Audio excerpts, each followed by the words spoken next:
เข้าใจหลักธรรมหลักดีพลิ้วเพลงธรรมผูกสัมพันธ์จิตใจร่าเริงฟังสาระธรรมะบันเทิงรื่นเริงในชีวิตยามวันว่างเดินทางไปเยี่ยมสถานีนัดพบกันน้องพี่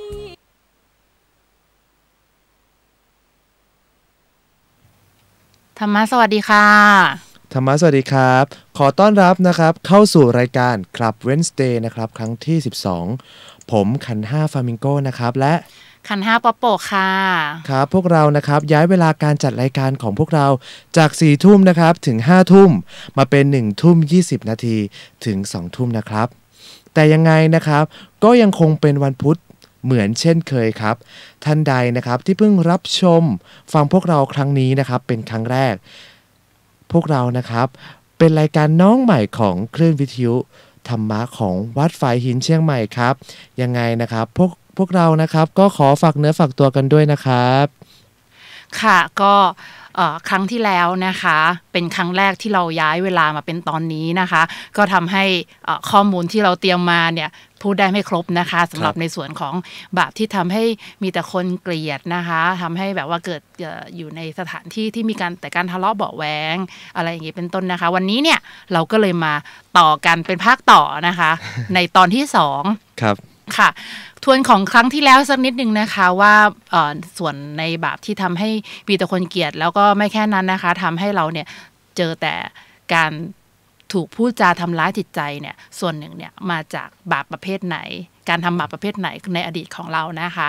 ซึ่งนั่นก็คือบาปการพูดคำหยาบนั่นเองนะคะบาปการพูดคำหยาบเป็นยังไงนะคะขันห้าฟาบิงโก้คะพูดหยาบครับบาปจากการพูดหยาบนะครับมีหลายประเภทมากเลยนะครับวิธีพูดเนาะใช่ครับก็คือมีการวิพากษ์วิจารณ์คนอื่นเนี่ยครับก็เป็นบาปจากการพูดแล้วครับก็คือวิพากษ์วิจารณ์ในที่นี้คือวิจารณ์ซึ่งหน้านะคะอย่างเช่นสมมุติว่าขันห้าป๊อปโปดเนี่ยว่าขันห้าฟามิงโกว่าหน้าตาหน้าเกลียดอะไรเงี้ยนะคะพูดซึ่งหน้าอย่างเงี้ยค่ะคือแม้ว่าเราจะพูดอย่างเมื่อกี้อาจจะพูดด้วยคำที่ไม่เพราะใช่ไหมคะหน้าตาน่าเกลียดทำเสียงด้วยอย่างเงี้ยแล้วเขาเจ็บช้ำน้ำใจอ่ะคือเขารู้สึกว่าเขาเจ็บเนี่ยคือความหมายของการพูดหยาบในวจีทุจริตเนี่ยคืออย่างนี้นะคะแต่ว่าสมมติว่าขอโทษนะคะพูดคำว่าควายอะไรไอ้ควายอะไรเงี้ยนะแต่ถ้าพูดคำว่าไอ้ควายแบบแล้วเพื่อนเนี่ยเพื่อนกันเป็นเพื่อนกันเพื่อนเนี่ยไม่โกรธสักนิดแถมยังชอบอีกต่างหากว่าเผลอชอบอีกต่างหากอีกอย่างนึงในเวลาที่เราพูดออกไปเนี่ย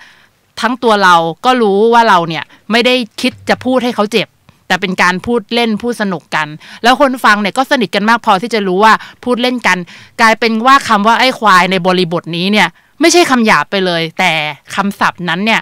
คือคนไทยของเราเนี่ยจะจัดอยู่ในหมวดของคำที่มีความหยาบคายมีความหยาบโลนอะไรเงี้ยนะคะไม่ไพเราะอะไรเงี้ยนะคะแต่ว่าคำถ้าเกิดสมมติคำว่าไอ้ควายคำเดียวกันเหมือนกันแต่ถ้าพูดด้วยเจตนาที่ไม่ดีนะคะไม่ชอบแล้วก็ไม่สนด้วยว่าคนฟังเนี่ยจะเจ็บปวดหรือเปล่าแล้วก็พูดไปเลยไอ้ควายอะไรเงี้ยนะคะคำนี้มันก็จะกลายเป็นเหมือนทั้งศัพท์หยาบแล้วก็ความหมายก็หยาบไปด้วยแต่ในทางอีกทางหนึ่งนะคะวิธีพูดอีกวิธีหนึ่งที่มันดูเหมือนว่าไม่หยาบแต่ว่าเจตนาก็คือไม่สนใจว่าคนฟังจะรู้สึกยังไงและอีกทั้งคนฟังก็รู้สึกเจ็บช้ำน้ำใจด้วยอย่างเช่นสมมติว่าหน้าตาดูอิดโรยไปมากเลยนะดูท่าทางจะไม่ได้นอนอะไรเงี้ยแต่ว่าเจตนาของเราคือมีการขยี้คำให้คนฟังเขารู้สึกเหมือนกับว่าเรากำลังบอกเขาว่าหน้าตาเขามันแย่มากโทรมมากอะไรเงี้ยคือบางครั้งการทักเนี่ยนะคะการทักว่าหน้าโทรมหรืออะไรแบบเนี้ยบางครั้งคนเราอาจจะพูดแล้วไม่ได้ตั้งใจที่จะทำให้เขารู้สึกแย่นะแต่บางครั้งเขารู้สึกแย่แต่ในขณะเดียวกันบางทีเราอาจจะไม่ได้สังเกตเจตนาเราจริงๆว่าเจตนาของเรามันคือการที่เรากำลังไปดูถูกใบหน้าของเขาอย่างนี้มันก็เป็นคำหยาบเหมือนกันอย่างแบบอุ้ยหน้าตาน่าเกลียดอุ้ยหรือว่าอุ้ยขอโทษนะหน้าไปทำอะไรมาดูดิหน้าเป็นรอยเป็นอะไรไปหมดเลยอะโหรักษายังไงให้ช่วยอะไรไหมคือดูเหมือนว่าจะอยากจะช่วยแต่ว่าคือเราเครียดนะครับไม่ได้เลยแต่ว่าคนฟังอาจจะรู้สึกเจ็บช้ำน้ำใจไปแล้วบางทีเขาจะฟังมาแล้วหลายรอบมันก็จะกลายเป็นคำหยาบในลักษณะนี้แต่เอาเป็นว่า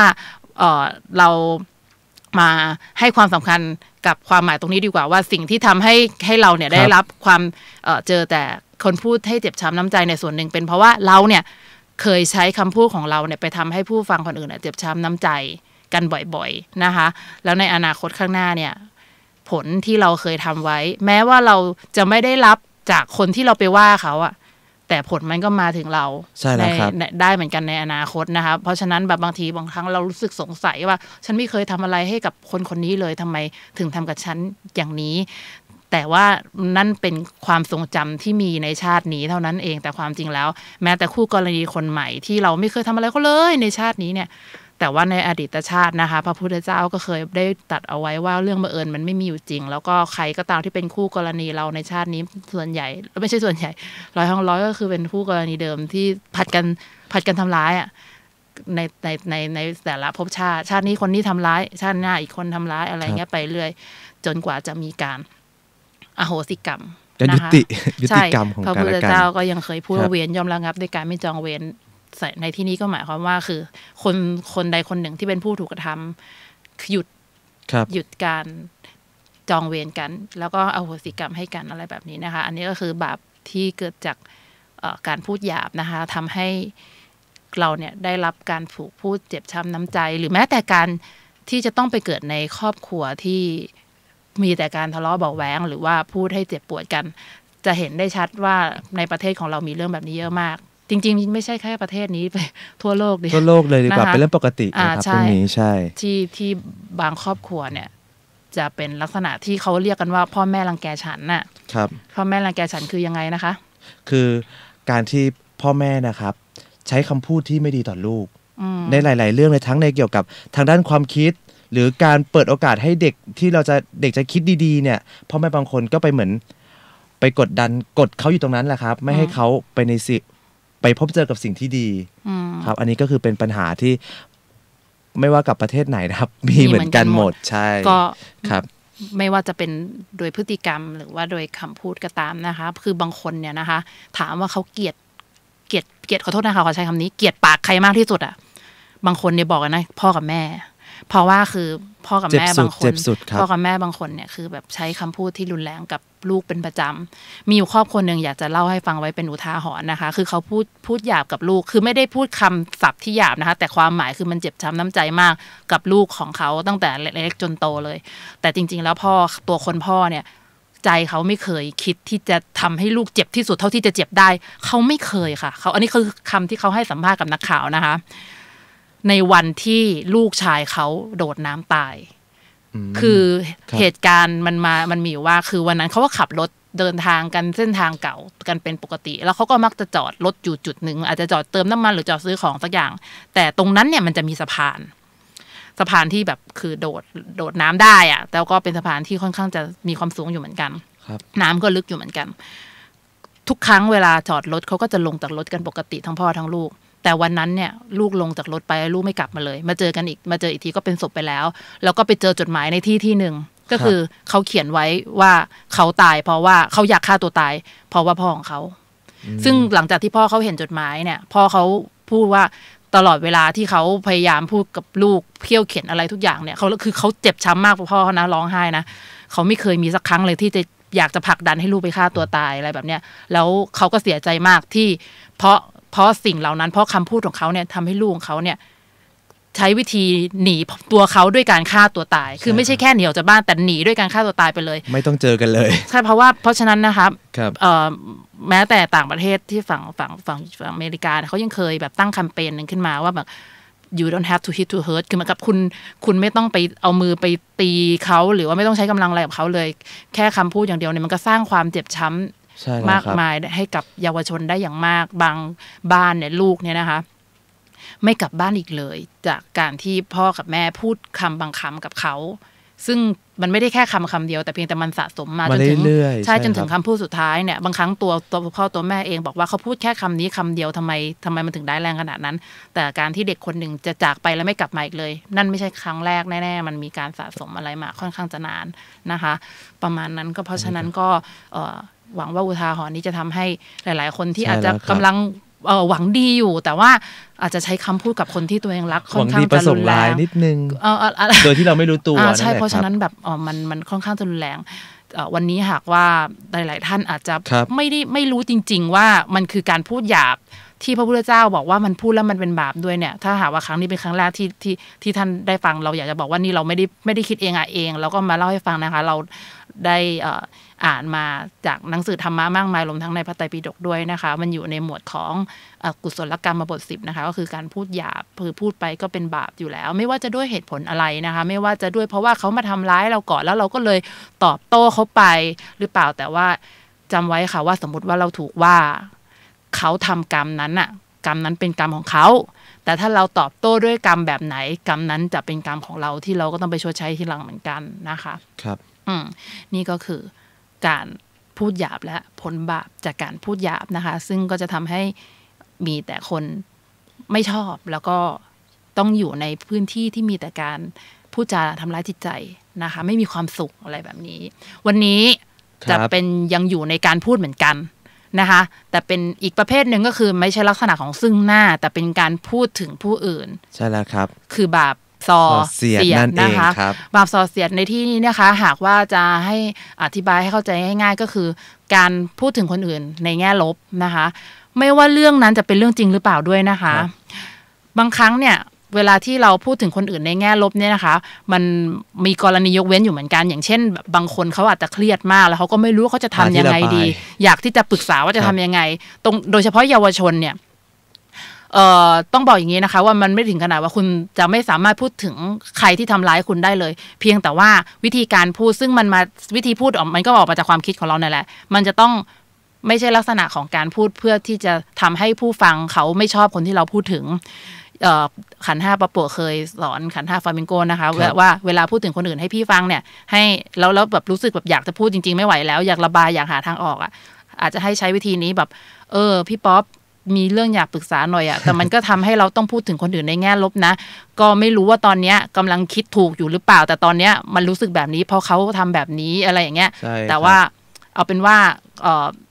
ถ้ามันทำให้พี่รู้สึกไม่ชอบคนนั้นอะไรเงี้ยก็ขอโทษด้วยแต่ไม่รู้จะคุยกับใครจริงๆอะไรเงี้ยเราก็จะพยายามระวังการพูดของตัวเองให้ดีที่สุดคือพูดง่ายๆคือเราพยายามที่จะไม่ให้เขาเกลียดตามคือบางคนเขาเคยพูดกับขันธ์ 5ปะโปะนะคะว่าทำไมจะต้องประดิษฐ์คำขนาดนั้นด้วยคือขันธ์ 5ปะโปะก็ไม่ได้พูดเองนะคือไม่ได้อยู่ดีๆมาบอกว่าอะไรดีอะไรไม่ดีจากความคิดของตัวเองนะคะแต่คือมันมาจากการที่เราศึกษาในสิ่งที่พระเจ้าสอนว่าอะไรบาปอะไรไม่บาปซึ่งมันทำให้เราต้องหาวิธีในการที่จะดำเนินชีวิตตามคำสอนของพระเจ้าเท่านั้นเองคือมันไม่ได้หมายความว่าการประดิษฐ์คำหรือการตกแต่งคำใหม่มันคือการทำให้เรื่องมันยุ่งยากเกินไปแต่ต่อให้มันจะยุ่งยากแค่ไหนแต่มันก็ดีกว่าที่เราจะทำบาปส่อเสียดให้เป็นผลกรรมให้ตัวเองต้องมารับในอนาคตข้างหน้าซึ่งผลกรรมของมันก็คือทำให้มีแต่คนมาเกลียดเราทำให้มีแต่คนพูดถึงเราในแง่ลบซึ่งในทุกครั้งนะคะเวลาที่ใครก็ตามพูดถึงกันในแง่ร้ายมันมาจากความเห็นของเขาซึ่งบางทีมันก็เป็นเขาอาจจะไม่ได้รู้จริงแต่บางทีคนฟังก็เชื่อไปแล้วอะไรเงี้ยนะคะเพราะฉะนั้นทางที่ดีคือเวลาจะพูดถึงใครในเชิงลบเนี่ยเราอาจจะต้องระมัดระวังตั้งแต่การเลือกคนฟังเลยครับเพราะว่าอย่าไปคิดว่าคนฟังเขามีวิจารณญาณมากพอในการที่จะไม่รู้สึกแย่กับคนที่ถูกพูดถึงน้อยมากนะคะที่จะไม่รู้สึกว่าเฮ้ยเราเริ่มจะต้องเก่งกับไอ้คนเนี้ยแล้วอะไรไอ้คนที่ถูกพูดถึงเนี่ยอย่างเช่นสมมติยกตัวอย่างง่ายๆนะคะถ้าขันธ์ 5ปะโปะเนี่ยไปหาเพื่อนคนนึงแล้วบอกว่าขันธ์ 5ฟลามิงโกเนี่ยเป็นคนชอบขโมยอีกคนนึงอาจจะเชื่อคนนึงอาจจะแบบว่าโหฉันจะต้องคอยระมัดระวังกระเป๋าอะไรเงี้ยหรอกใช่ไหมคะเพราะฉะนั้นเราอาจจะต้องเวลาที่จะพูดถึงคนอื่นในแง่ลบเนี่ยทางที่ดีก็ไม่พูดเลยจะดีกว่าไม่ต้องไปนึกถึงได้ยิ่งดีนะมันไม่มีประโยชน์อะไรหรือว่าถ้ามันเครียดแล้วมันไม่ไหวแล้วมันเหมือนกับจะไม่ใช่คำว่าสุดวิสัยที่มันเหมือนอยากหาทางออกอะไรสักอย่างอยากหาคนที่มีวิจารณญาณมากพอเป็นผู้ใหญ่มากพอที่จะปรึกษาว่าฉันจะทำยังไงที่จะรับมือกับการที่จะต้องสื่อสารกับคนบางประเภทได้เนี่ยเราก็อาจจะต้องมีวิธีการสื่อสารที่แบบที่ทำให้คนที่เราถูกพูดถึงเนี่ยไม่ได้ถูกรู้สึกแย่นึกออกใช่ไหมคะเพราะว่าอย่างที่บอกนะคะว่าบาปส่อเสียดเนี่ยพระพุทธเจ้าท่านได้บอกไว้ว่ามันผลของมันก็คือทำให้มีแต่คนไม่ชอบหรือทำให้มีแต่คนมานินทาอะไรแบบนี้แหละนะคะ เราเคยพูดถึงคนอื่นเขาในทางที่ไม่ดียังไงวันหนึ่งข้างหน้าก็เราก็จะเจออย่างนั้นเช่นกันสมมตินะคะวันนี้ถามกันตอนนี้สดๆเลยเคยถูกนินทาไหมเคยสิครับทุกคนต้องเคยอยู่แล้วเคยถูกนินทาในเรื่องที่ไม่ได้ทำไหมก็ไม่รอดมีอยู่แล้วไม่โดนกันหมดทุกคนแล้วในความเป็นจริงค่ะคนเมื่อกี้เราถามว่าเคยโดนนินทาไหมแล้วเคยนินทาคนอื่นไหมเคยครับไม่รอดทุกคนก็เคยกันมาหมดเท่านั้นแต่นั่นมันเกิดขึ้นตอนไหนคะมันเกิดขึ้นตอนที่เราเนี่ยยังไม่ได้เรียนรู้จากคำสอนของพระพุทธเจ้าเลยเพราะฉะนั้นวันนี้เราได้ยินได้ฟังกันแล้วไม่ว่าคุณจะได้ยินได้ฟังมาก่อนหน้าที่เราฟังเรา2คนหรือว่าเมื่อไหร่ก็ตามเนี่ยนะคะลองคิดดูนะคะว่าถ้าพระพุทธเจ้าไม่ได้ตรัสรู้แล้วไม่ได้มาบอกเราให้เราเข้าใจง่ายๆเป็นข้อแล้วเราก็คงจะต้องทำแบบนี้ไปเรื่อยนึกออกใช่ไหมคะเพราะว่ามันมีแต่คนบอกเราเหมือนทำให้เราเห็นว่าเรื่องแบบนี้มันทำกันเป็นเรื่องปกติแต่การที่ทั้งประเทศหรือว่าแม้แต่ทั้งโลกเขาทำกันเป็นเรื่องปกติมันไม่ได้แปลว่ามันไม่มีผลมันไม่ได้ใช่มันไม่ได้แปลว่ามันไม่มีผลร้ายต่อเราเพราะฉะนั้นก็อยากจะให้เราระมัดระวังในส่วนของบาปที่ทำให้มีแต่คนเกลียดนี้นะคะอีกข้อหนึ่งที่อยากจะบอกนะคะว่าแบบการพูดส่อเสียดเนี่ยค่ะหรือว่าการพูดถึงคนอื่นในแง่ลบนะคะเวลาเหมือนก็เจอหน้าใครแล้วก็อยากจะระบายอยากจะพูดถึงคนอื่นในแง่ร้ายไปหมดหรืออาจจะพูดถึงคนการกระทำไม่ดีของคนอื่นที่เขาก็อาจจะทำจริงๆให้กับใครสักคนนึงฟังซึ่งจริงๆแล้วมันก็ไม่จำเป็นต้องพูดด้วยซ้ำแต่ชินบางคนเป็นอย่างนั้นนะคะรู้ไหมคะว่ามันมีคนบางประเภทคนบางประเภทก็หนึ่งในนั้นก็ตัวขันธ์5 ปะโปะเองเหมือนกันคือจะไม่ฟัง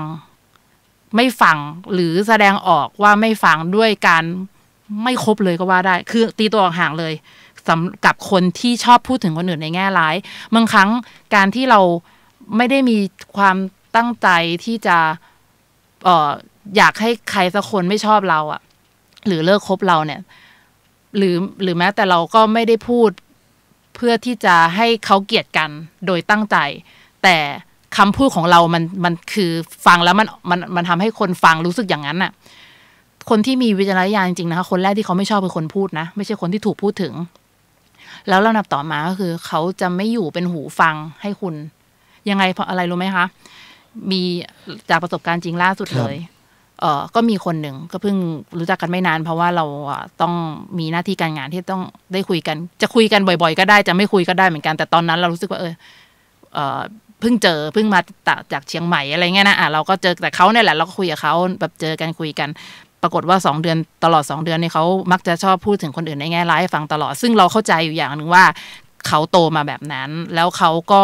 มีความทุกข์มากคือเขามีประสบการณ์ในชีวิตตั้งแต่เขาเด็กจนเขาโตมาจนเขาอายุมากแล้วเนี่ยเขามีประสบการณ์ที่แย่เยอะมากแล้วก็มีตัวอย่างที่ไม่ดีเขาเห็นเยอะมากจนเขาเห็นว่าเรื่องที่เขากำลังทำอยู่เป็นเรื่องธรรมดาณวันนั้นเนี่ยขันธ์5 ปะโปะคิดแบบนี้ค่ะว่าตราบใดที่เรายังอยู่เป็นหูฟังให้เขาอ่ะแปลว่าเราเหมือนกับเป็นส่วนหนึ่งที่ทำให้บาปส่อเสียดของเขาอ่ะสำเร็จถ้าเราไม่อยู่ฟังสักคนนะคะเต็มที่เขาก็คิดแค่ในหัวเขาก็มีแต่นึกในหัวเผลอๆเขาอาจจะไม่ได้นึกเลยก็ได้แต่พอมีใครสักคนเป็นคนฟังเขาปุ๊บเนี่ยแล้วก็ฟังเขาอย่างตั้งใจฟังแล้ว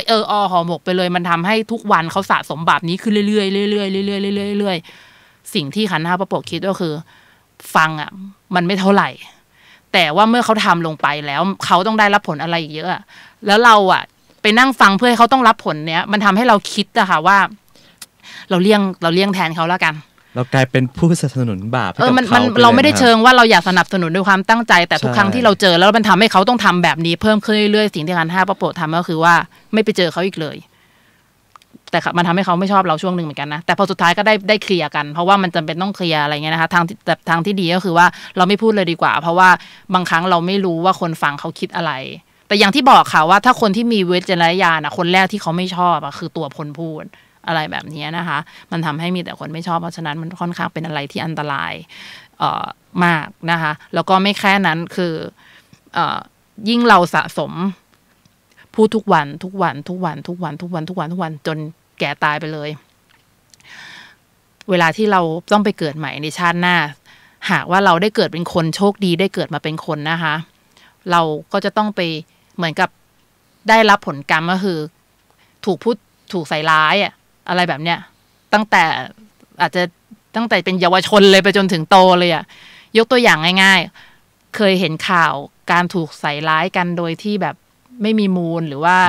เยอะมากแพ้รับบาปพวกอะไรอย่างนี้เต็มเลยนะครับในคดีกฎหมายต่างๆใช่ค่ะบางครั้งคือแบบเหมือนกับว่าคนเข้าใจผิดแล้วก็เอาไปแชร์กันในอินเทอร์เน็ตมันมีอยู่ครั้งหนึ่งมีข่าวผู้ชายคนหนึ่งรองเท้าเขาเหมือนกับเป็นรูเพราะว่าแบบเหมือนกับรองเท้ามันขาดอยู่ตรงนิ้วโป้งแถวบริเวณนิ้วโป้งเท้าเนี่ยก็มีคนไปถ่ายรูปบอกว่าเนี่ยไอ้คนเนี้ยมันติดกล้องไว้ในรองเท้าไว้ส่องใต้กระโปรงผู้หญิงแล้วก็แชร์กันไปทั่วอินเทอร์เน็ตไปทั่วประเทศไทยเลยค่ะพอมีการดำเนินคดีอะไรกันก็คือความจริงแล้วเนี่ยมันเป็นภาพที่ไม่ได้มีความจริงอยู่ในภาพเลยคือรองเท้าเขาทะลุเพราะว่าเขาเป็นช่างแอร์แล้วเหมือนกับหยดไฟมันไปแล้วมันก็เลยไหม้คือมันไม่ได้มีอะไรแบบที่ถูกพูดถึงกันในอินเทอร์เน็ตโดยการใส่ไข่มั่วซั่วเลยนี่ก็เป็นผลกรรมจากในอดีตที่มาส่งผลในชาติปัจจุบันเหมือนกันเพราะฉะนั้นทางที่ดีก็คือเลี่ยงดีกว่านะคะเพราะว่าแบบถ้าเราทำสะสมไว้เยอะบางทีเวลาเราเกิดชาติหน้าเราเจอเรื่องใหญ่จริงๆเราเห็นในข่าวเยอะมากนะคะอย่างเมื่อไม่กี่วันนี้ตลอดเดือนธันวามกราที่ผ่านมาเราเห็นข่าวแบบนี้เยอะมากเพราะฉะนั้นเราหยุดให้เร็วที่สุดดีกว่าถ้าหากว่าเราทำอยู่แล้วเราก็ไม่รู้ตัวว่าสิ่งนี้เป็นบาปที่ส่งผลค่อนข้างรุนแรงแล้วก็พระพุทธเจ้าไม่ได้สรรเสริญเลยนะคะพระพุทธเจ้าบอกว่าเหมือนมันอยู่ในหมวดอกุศลกรรมบท10ที่ควรจะหยุดด้วยซ้ำไปนะคะนี่ก็เป็นสิ่งที่เราเอามาฝากกันนะคะแล้วก็วันนี้สิ่งที่อยากจะเสริมในส่วนนึงก็คือเราพูดถึงบาปเกี่ยวกับการพูดนะคะก็คือส่วนของอกุศลกรรมบท10แต่ว่าเราอาจจะไม่ได้พูดถึงในส่วนของมโนกรรมหรือว่ามโนทุจริตนะคะไม่ว่าจะเป็นความโลภความโกรธความหลงเพราะเดี๋ยวอยากจะเอามาผสมกันในข้ออื่นๆไปเลยอย่างเช่นในบาปของการส่อเสียดแล้วก็บาปของการพูดหยาบเนี่ยต้นเหตุของมันก็คือมาจากความคิดนะคะคิดแบบเพราะฉะนั้นเวลาที่เราพูดออกมาใช่เราได้ทำ2 กรรมพร้อมกันก็คือกรรมทางความคิดและกรรมทางการพูดแต่ต่อให้เราไม่ได้พูดออกมานะคะเราแค่คิดเพราะฉะนั้นเราต้องระวังความคิดของเราด้วยเหมือนกันอย่างเช่นไม่ได้พูดเลยนะคะแต่ด่าคนอื่นด้วยคำที่หยาบคายเต็มหัวไปหมดไม่ว่าจะระยะเวลานานแค่ไหนก็ตามที่เรานึกถึงเรื่องพวกนั้นอยู่โดยที่ไม่อ้าปากพูดมาเลยนั่นคือการสะสมของกรรมเหมือนกันนะคะวันนี้ก็เลยมีเรื่องของผลกรรมนะคะที่เป็นกรรมจากอกุศลมโนกรรมนะคะมาฝากกันนะคะซึ่งตัวขันธ์5ประโปะเนี่ยได้ไปเจอใน YouTube นะคะชื่อช่องว่าดังติน Answer by แฟนคลับนะคะของคุณดังตินก็คือเป็นช่องที่มีแฟนคลับของเขาเนี่ยไปตัดตอนมาเป็นตอนให้ดูสั้นๆนะคะเอามาจาก Facebook Live ในช่องของคุณดังตินคุณดังตินนี่เป็นนามปากกานะคะชื่อดังตินเป็นนามปากกาของคุณที่ชื่อนามสกุลจริงว่าสรัญไมตรีเวชนะคะเดี๋ยววันนี้จะให้ขันธ์5ฟาเมนโกนะคะเป็นคนมาถ่ายทอดให้ฟังแล้วกันนะคะวันนี้เราเอามาฝากกรรมจากอกุศลและขอโทษค่ะกรรมจากอกุศลมโนกรรมจะมาในรูปแบบใดได้บ้างนี่คือคำตอบจากคุณดังตินหรือคุณสรัญไมตรีเวชนะคะที่จะถ่ายทอดโดยขันธ์5ฟาเมนโกค่ะใช่แล้วครับก็พระพุทธเจ้านะครับก็เคยได้ตรัสเอาไว้ว่ามโนกรรมนะครับก็คือสำคัญที่สุดเลยเพราะว่ามโนกรรมเนี่ยก็คือเป็นส่วนที่ใหญ่ที่สุดก็คือเป็นใจเป็นใหญ่ครับเหมือนกับเป็นประธานนั่นเองถ้าหากว่าเรานะครับน้อมไปนึกคิดถึงในสิ่งหรือว่าวิธีการคิดแบบไหนเนี่ยมโนกรรมเนี่ยก็จะเกิดขึ้นแบบนั้นถ้าคิดดีผลที่ออกมามันก็จะดีแต่ถ้าเราคิดไม่ดีผลที่จะออกมานะครับมันก็คือผลที่ไม่ดีเช่นกันครับมโนกรรมนะครับก็คือต้นตอของชีวิตทั้งหมดเลยเพราะฉะนั้นนะครับการรับผลของมโนกรรมก็คือการมีชีวิตทั้งหมดที่เรากำลังเป็นอยู่นั่นแหละครับกรรมเก่านะครับบางทีอาจจะเบียดเบียนให้เราเนี่ยมีความทุกข์แต่มโนกรรมใหม่เนี่ยที่เป็นบุญที่เราเป็นกุศลเนี่ยอาจจะทำให้ทุกข์นั้นเนี่ยไม่ต้องเกิดขึ้นก็ได้นะครับถ้ามโนกรรมของเรานะครับเป็นมโนกรรมในแบบที่จะพิจารณาให้เห็นว่าความทุกข์มันไม่เที่ยงมันเกิดขึ้นเดี๋ยวมันก็ต้องดับไปนั่นเองแล้วก็เห็นจริงๆนะครับว่าทุกข์เกิดขึ้นที่ลมหายใจไหนแล้วก็หายไปที่ลมหายใจนั้นเห็นจริงๆบ่อยเข้ามันก็เป็นมโนกรรมในแบบที่ทำให้เกิดความสุขได้นะครับทั้งที่กำลังรับเวรรับกรรมอยู่รับบาปรับกรรมเก่าอยู่กำลังมีความทุกข์มีความอัตคัดมีความขัดสนไม่มีเงินใช้อีกแต่ใจกลับเบาใจกลับเกิดความรู้สึกปลอดโปร่งไปนั่นเองครับ ค่ะก็คุณดังตินนะคะก็ได้อธิบายนะคะว่ากรรมที่เป็นผลกรรมจากอกุศลมโนกรรมหรือว่าการคิดไม่ดีเนี่ยนะคะมันก็คือสิ่งที่เป็นสภาพชีวิตในปัจจุบันของเราเนี่ยแหละที่มันเป็นความทุกข์ทางใจของเราเนี่ยแหละอย่างเช่นเวลาที่เราคิดลบเนี่ยค่ะผลแรกที่เกิดขึ้นกับตัวเราเองก็คือความทุกข์ใจนะคะแล้วก็บางครั้งเนี่ยขนาดเรารู้แบบนี้นะว่าที่เมื่อกี้ตัวขันธ์ห้าฟังเบงโก้ได้อธิบายว่าบางครั้งเราอยู่ในสถานการณ์ที่กำลังรับเวรรับกรรมอยู่เนี่ยแต่หากว่ามโนกรรมของเราเป็นมโนกรรมที่ดีคือคิดดีเนี่ยบางทีเนี่ยอยู่ในสถานการณ์ที่แย่แค่ไหนไม่มีตังค์ยากจนมีปัญหาแต่ว่าเราก็ยังมีความสุขใจได้ต่อให้รู้แบบนี้ก็ตามแต่บางครั้งเนี่ยค่ะมันเหมือนกรรมบีบคั้นให้เราเนี่ยไม่สามารถที่จะรู้สึกเป็นสุขได้อะคือบางทีมันเป็นความทุกข์ที่เบียดเบียนมากจนเหมือนกับว่ากิเลสมันออกแบบให้เราเองว่าแกต้องคิดแบบนี้ เหมือนกับมันถูกล็อกให้เราคิดแบบนั้นแม้แต่ตัวขันธ์ห้าปั๊ปโปเองเวลาแบบอ่านหนังสือธรรมะเกือบทุกวันนะคะแล้วก็ก็คิดได้อย่างที่พูดด้วยซ้ำไปแต่ในบางกรณีเนี่ยบางครั้งอ่ะมันเหมือนกับมันมีอะไรบางอย่างช็อกสมองเราเหมือนอย่างนั้นเลยนะให้เราอยู่กับความรู้สึกที่เหมือนกับจมจ่อมอยู่กับเรื่องเดิมเรื่องเก่าอ่ะแบบแล้วก็บางทีก็แบบฝันร้ายบ้างตื่นมาอารมณ์ค้างยังเศร้าอยู่แล้วก็ไม่รู้ว่าจะเอาตัวเองออกมายังไงในบางครั้งมันก็กลายเป็นแบบนั้นเหมือนกันมันเหมือนกับกรรมมันบีบคั้นให้เราต้องรับผลกรรมจากการที่เราเนี่ยชอบคิดไม่ดีมาก่อนนะคะอันนี้สารภาพว่าขันธ์ห้าปั๊ปโปไม่ได้แบบอยู่ดีๆแล้วมากลายเป็นดีเจธรรมะได้แบบโหบริสุทธิ์ผุดผ่องขาวใสตั้งแต่เกิดมาไม่เคยทำบาปคือมันไม่ใช่อย่างนั้นนะคะแต่ว่าก็เคยเป็นคนที่แบบเป็นเด็กเก็บกดเป็นคนที่แบบไม่ได้ว่าเป็นคนคิดบวกมาแต่ไหนแต่ไรแต่ว่าพอมาศึกษาธรรมะปุ๊บแล้วก็จริงจังกับการปฏิบัตินะคะก็ไม่ได้ถึงกับว่าแบบเข่งถึงขนาดโอ้โหเดินจงกรมทั้งวันหรือว่านั่งสมาธิทั้งวันก็ไม่ถึงขนาดนั้นแต่ว่าสิ่งหนึ่งที่รู้สึกว่าทุกครั้งที่เราได้ศึกษาและได้ทำปฏิบัติเรื่อยๆเนี่ยเราเห็นถึงความเปลี่ยนแปลงถ้าเกิดสมมติคุณผู้ฟังกำลังฟังอยู่ในตอนนี้เนี่ยอย่างน้อยนะคะถ้าหากว่าคุณรู้สึกว่าฉันจะเปลี่ยนแปลงตัวเองได้ไหมฉันจะนิพพานได้ไหมฉันจะเป็นคนที่มีความคิดบวกมากกว่านี้ได้ไหม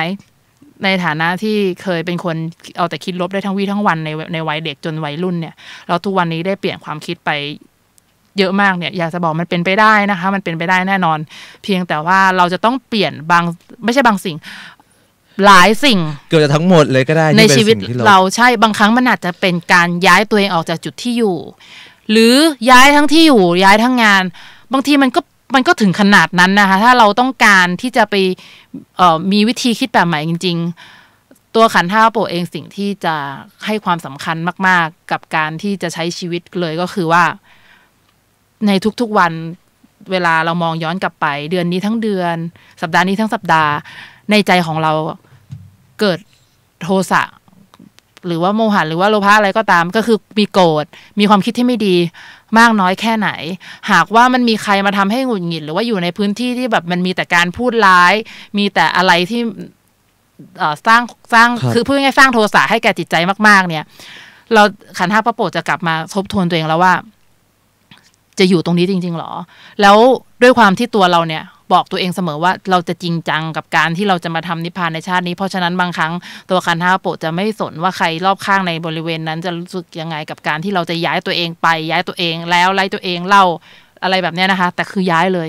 คือแบบเหมือนกับว่าต่อให้ทำงานอยู่ไม่กี่เดือนแล้วคนจะบอกว่าโอ๊ยมันไม่มีความอดทนคือตอนนั้นคือไม่สนแล้วอะเพราะว่าเขานินทาเราแป๊บเดียวอะเขาบ่นเราเขาพูดถึงเราในแง่ลบเขาพูดถึงเราแป๊บเดียวอะหรือต่อให้เขาพูดไปทั้งชีวิตมันก็เป็นบาปกรรมของเขาแต่เราไม่จำเป็นต้องแคร์คนที่เห็นผิดคนไม่กี่คนอะเราเอาตัวเองไปอยู่ในพื้นที่ที่มันสัปปายะหรือมีแต่การพูดบุญพูดอะไรดีๆอยู่ในพื้นที่ที่มันไม่ทำให้ใจขุ่นออกห่างจากคนที่ไม่ทำให้ใจขุ่นปลอดภัยกว่าเพราะว่าทุกครั้งที่เราสะสมอกุศลกรรมเนี่ยค่ะในจิตใจของเราเนี่ยมันแปลว่าสุดท้ายเราก็ต้องได้รับผลจากความคิดของเราเหมือนอย่างที่เมื่อกี้ตัวขันธ์ห้าฟามิโกได้อธิบายให้ฟังจากข้อความที่คัดมาจากการฟังคลิปมานะคะว่ามันทำให้เรามีสุขมีทุกข์ได้อย่างแบบคนละขั้วเลยทีเดียวนะคะอันนี้ก็คือเป็นข้อมูลจากคลิปวิดีโอคุณจากช่องทุนดังตินนะคะก็ เหลืออีกประมาณ5นาทีนะคะก่อนที่จะจากกันไปก็อย่างที่วันนี้ได้พยายามขยายนะคะในส่วนของบาปที่ทำให้มีแต่คนเกลียดแล้วก็ทำให้อยู่ในพื้นที่ที่มีแต่การทะเลาะเบาแว้งอะไรแบบนี้นะคะทำให้จิตใจไม่มีความสุขรู้สึกอยู่ไม่เป็นสุขนะคะครั้งที่แล้วนี่ต้องบอกว่าเราลองที่จะปรับวิธีการจัดรายการโดยการทำสคริปต์มาเพื่อให้เราเนี่ยพูดจาได้สละสลวยขึ้นปรากฏว่าเวลามองในจอตามองกระดาษจนดูแบบดูเสียบุคลิกไปเลยนะคะวันนี้เราก็เลยลองใช้พูดสดกันดูก็ยังไงก็อย่างที่ทุกครั้งที่เราบอกนะคะว่าเราก็มักจะอยากที่จะขออภัยในทุกช่วงเวลาที่เราต้องการจะจากลากันไปหรือว่าจะสิ้นสุดรายการนะคะเพราะว่าครั้งนี้เป็นครั้งที่12ของเรานะคะเราก็จะพยายามทำให้ดีขึ้นเรื่อยๆแล้วก็ในทุกครั้งเนี่ยเราก็จะมีการเตรียมข้อมูลนะคะหาข้อมูลอ่านหนังสืออะไรมาแล้วก็ครั้งนี้เราตัดสินใจที่ว่าต่อไปเนี่ยเราใช้วิธีการพูดสดเนี่ยแหละพูดจากสิ่งที่เราเนี่ยได้เข้าใจนะคะแล้วก็พยายามเรียบเรียงมาอย่างดีที่สุดก็หวังว่าสิ่งที่เราได้แบ่งปันในวันนี้ไปเนี่ยจะทำให้คุณผู้ฟังรู้สึกว่ามันเป็นประโยชน์นะอะไรแบบนี้นะคะก็วันนี้ขัน5ฟาเมนโกมีอะไรอยากจะแบ่งปันเพิ่มเติมไหมคะก่อนที่จะจากกันไปใน5นาทีสุดท้ายเนาะครับก็หลังจากที่อ่านหนังสือนะครับของคุณอันนี้เลยนี่คุณนับพุทธธรรมสำหรับท่านใดที่ดูทาง Facebook Live หรือ YouTube Live อยู่นะคะเดี๋ยวมองที่หน้าจอได้ครับนี่นะครับเอาจริงๆนะคือในเรื่องของภาษาเนี่ยยอมรับเลยว่าเป็นภาษาที่อ่านและเข้าใจง่ายค่ะชื่อหนังสือว่าถ้ารู้นะครับกูไม่ทำนั่นเองครับค่ะชื่อหนังสือจริงๆนะคะที่มีคำว่ากูถ้ารู้กูไม่ทำเป็นเนื้อหาเนี่ยนะคะก็คือเกี่ยวกับบาปต่างๆนะคะที่เราทำกันไปโดยไม่รู้ตัวเลยใช่ที่หากว่าคุณรู้เนี่ยคุณก็ไม่ทำคนเขียนเนี่ยถ้าเขารู้มาก่อนเขาก็ไม่ทำเหมือนกันเป็น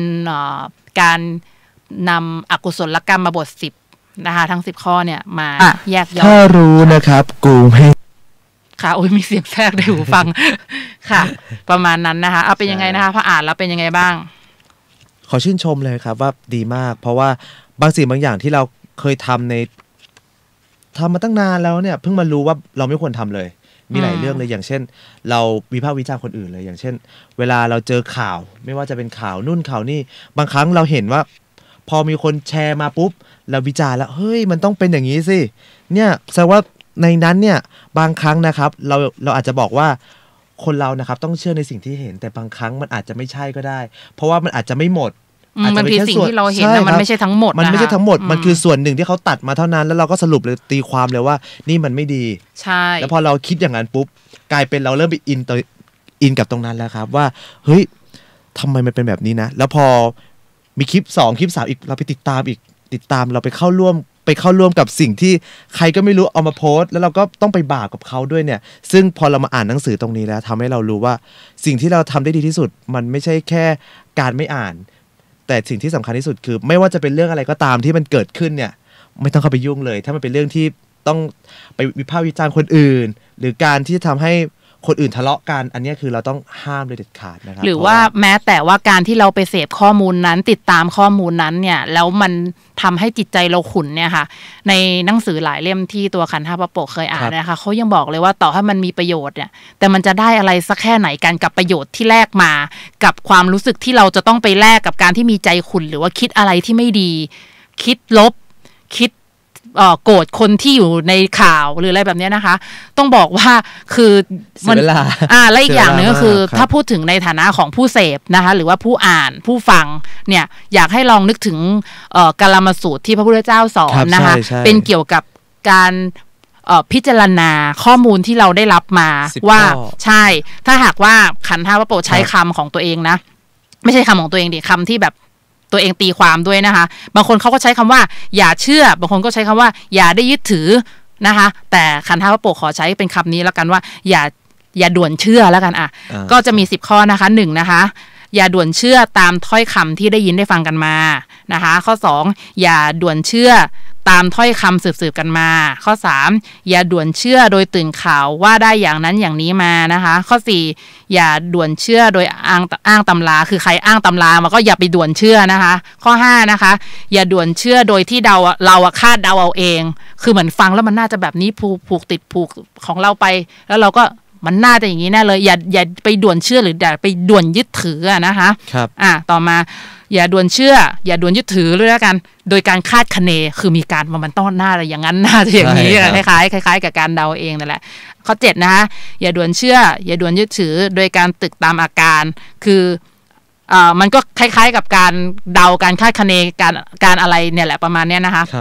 ข้อ8ก็คืออย่าได้ด่วนเชื่ออย่าได้ด่วนยึดถือโดยเห็นว่ามันตรงกับความเห็นของตัวเอง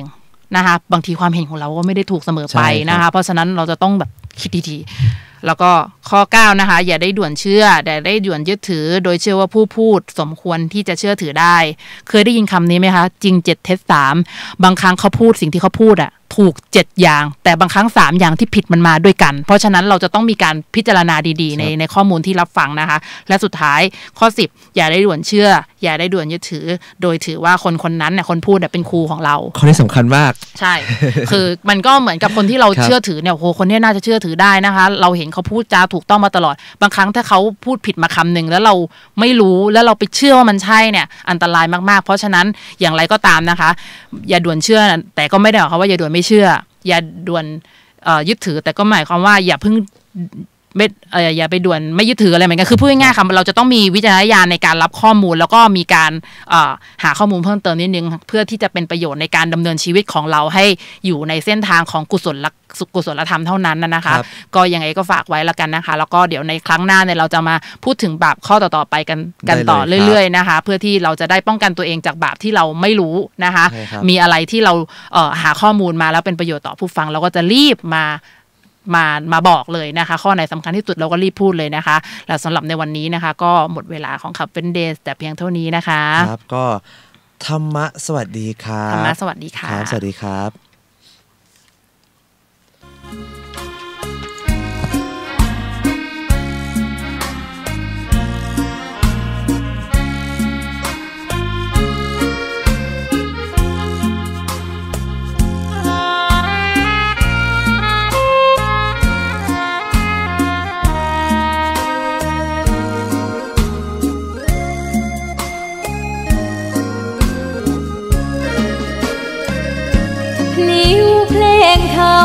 ถูกถ้อยคำ